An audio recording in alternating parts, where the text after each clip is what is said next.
जन्म श्री राम हे राम चैते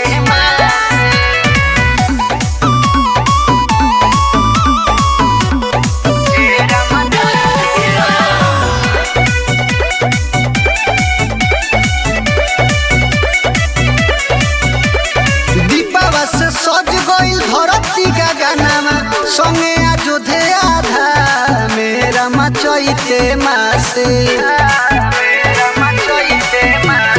दीपावा से सज गइल धरती का गानामा संगे अयोध्या धाम मेरा चैते मासे। लिहले जन्म श्री राम हे राम चैते मासे। लिहले जन्म श्री राम हे राम चैते मासे। जुग जुग जिया रे जिया लाला नवा हो भवनवा कहेला फुलवा जइसन फूला हई बगनवा कहेला फुलवा जइसन फूला हई बगनवा कहेला। झूमे मथुरा काशी झूमे बाबा कैलाशी बाबा कैलाशी। झूमे जोगिया जोगिनिया साधु सन्यासी। बड़े भाग्य बाबे हमरा भारत के भैया बस चारों धाम मेरा चैते मासे। लिहले जन्म भगवान हे राम चैते मासे।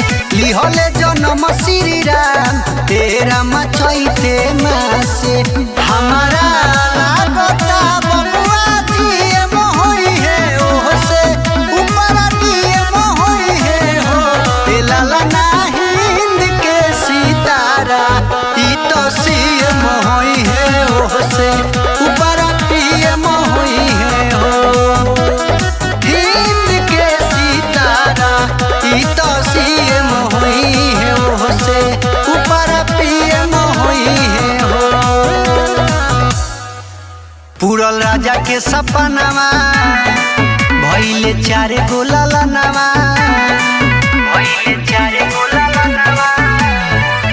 देखी रानी हर शैली झूमल खुशी से मनावा। झूम झूम सोहर लिखे हरा जारी झूम झूम गावेला नादान हे राम चैते मासे। लिहले जन्म भगवान हे राम चैते मासे। लिहले जन्म श्री राम हे राम चैते मासे। Nandini recording studio Delhi.